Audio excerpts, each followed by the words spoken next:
नमस्कार दोस्तों। वातावरण शब्द का अर्थ होता है पर्यावरण। हमारे चारों ओर फैले हुए वातावरण या आवरण को पर्यावरण के नाम से जाना जाता है। व्यक्ति के व्यक्तित्व को प्रभावित करने वाले जो मुख्य रूप से कारक होते हैं उन्हें पर्यावरण या वातावरण के नाम से भी हम बुलाते हैं। यदि मैं बात करती हूँ पर्यावरण की या वातावरण की, तो एक बालक का सबसे ज़्यादा यदि विकास होता है तो वो पर्यावरण के अंतर्गत होता है। बालक पर पारिवारिक वातावरण, विद्यालयी वातावरण, सामाजिक वातावरण, आर्थिक, भौगोलिक और सांस्कृतिक वातावरण का सबसे ज़्यादा प्रभाव पड़ता है।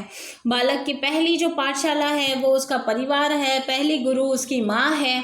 अनौपचारिक शिक्षा की यदि मैं बात करती हूँ तो वो है उसका घर, और बालक शैशवावस्था में अपने माता पिता और अपने जो परिवारजन हैं उनसे क्या करता है, शिक्षा ग्रहण करता है। यदि द्वितीयक विद्यालय की बात करते हैं तो यहाँ पर औपचारिक शिक्षा प्राप्त होती है और बाल्यावस्था में विधिवत रूप से शिक्षा प्रदान की जाती है। अब बालक के वातावरण को प्रभावित करने वाले कारकों की यदि मैं बात करती हूँ तो सबसे पहले मानसिक विकास का प्रभाव है, और मानसिक विकास तभी होगा जब उचित सामाजिक और सांस्कृतिक वातावरण मिलेगा।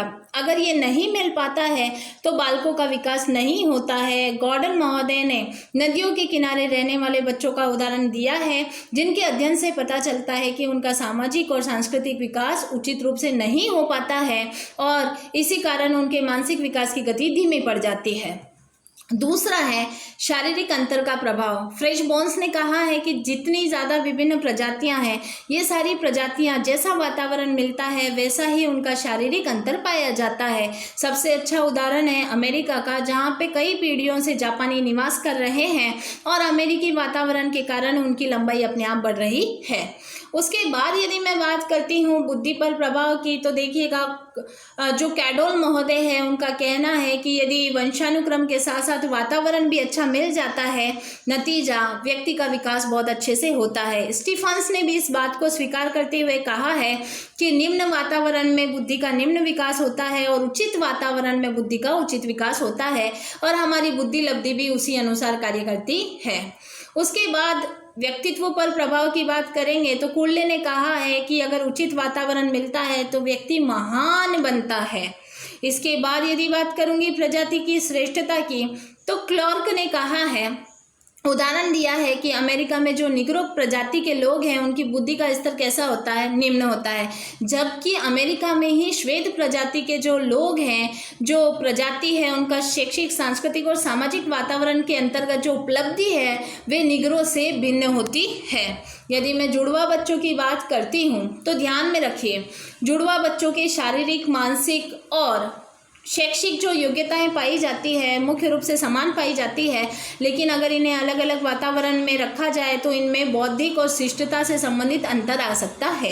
अनाथ बच्चों की बात करूंगी तो समाज कल्याण जितने भी केंद्र होते हैं, अनाथालय होते हैं, उनमें बच्चे दूसरों के ऊपर निर्भर होते हैं। इसी कारण क्या होता है कि इनका विकास, इन्हें उचित वातावरण नहीं मिल पाता है।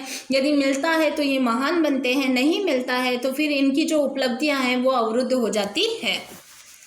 शिक्षक के लिए वंशानुक्रम व वातावरण का महत्व है, तो ध्यान में रखना, एक शिक्षक क्या करता है, बच्चों की जो जन्मजात योग्यताएं हैं, क्षमताएं हैं, उनको ध्यान में रखता है, उसी के अनुरूप उनको प्रगति आगे बढ़ने में या प्रगति देने में योगदान देता है। सभी बालक क्या करते हैं, उनका वंशानुक्रम भिन्न होता है, उनकी शारीरिक भिन्नता पाई जाती है और शिक्षक उसी के आधार पर क्या करता है, उन्हें विकास की गति को आगे बढ़ाता है। बालक और बालिकाओं में वंशानुक्रम से संबंधित बहुत सारे भेद पाए जाते हैं, इसीलिए एक शिक्षक क्या करता है, अपने ज्ञान को, अपने नॉलेज को इस प्रकार से व्यवस्थित करता है कि दोनों ही बालक और बालिकाओं को उचित वातावरण में उच्च शिक्षा प्राप्त हो जाए। उसके बाद यदि मैं बात करूंगी वंशानुक्रम के कारण बालकों की सीखने की योग्यता में अंतर पाया जाता है, उनकी गति में अंतर पाया जाता है और उचित वातावरण में वे उचित आउटपुट देते हैं, यानी उचित रूप से क्या करते हैं, अपने द्वारा की हुई उपलब्धि को देते हैं। वंशानुक्रम के अंतर्गत प्रवृत्तियां प्राप्त होती है और इन्हीं प्रवृत्तियों के द्वारा शिक्षक एक योग्य वातावरण का निर्माण करते हुए बालक को प्रगति की ओर ले जाते हैं। बच्चों में अनेक विभिन्नताएं पाई जाती है और ये विभिन्नताएं क्या करती हैं, उन्हें व्यक्तिगत विभिन्नताओं के अनुसार एक शिक्षक को, एक विद्यालय को उसकी शिक्षण की व्यवस्था को करने में क्या करती हैं, सहायता देती हैं।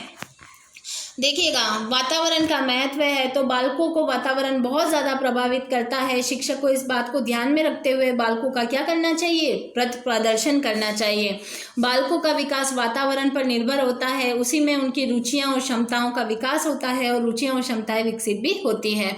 शिक्षा का उत्तम यदि वातावरण तैयार होता है तो बालकों की ज्ञान और बुद्धि में क्या होता है, विकास होता है और छात्र उचित वातावरण के कारण एक महान उपलब्धि को प्राप्त करते हैं। और समाज में जो है उचित वातावरण मिलने से बालक अपना उचित आउटपुट देता है, जिससे क्या होता है, जिससे विद्यालय का भी नाम होता है और विद्यालय का भी विशिष्ट योगदान होता है। बालक अपने विकास की जो दिशा है उसमें आगे बढ़ता जाता है, उसमें शिक्षक की महत्वपूर्ण भूमिका होती है, उचित वातावरण और मार्गदर्शन होता है। वातावरण में बालकों की भावनाएं भी बहुत ज़्यादा जो है वो व्यापक रूप से प्रभावित होती है और वंशानुक्रम और वातावरण दोनों ही बालकों के व्यक्तित्व को प्रभावित करते हुए बालकों को विकास की गति की ओर ले जाते हैं। तो ध्यान रखिएगा, वंशानुक्रम और वातावरण का हमारे जीवन में बहुत ज़्यादा महत्व है। तो दोस्तों, वीडियो अच्छी लगी हो ज़्यादा से ज़्यादा लाइक कीजिए, शेयर कीजिए। वापस मिलते हैं 5 बजे एक नए टॉपिक के साथ। तब तक के लिए धन्यवाद।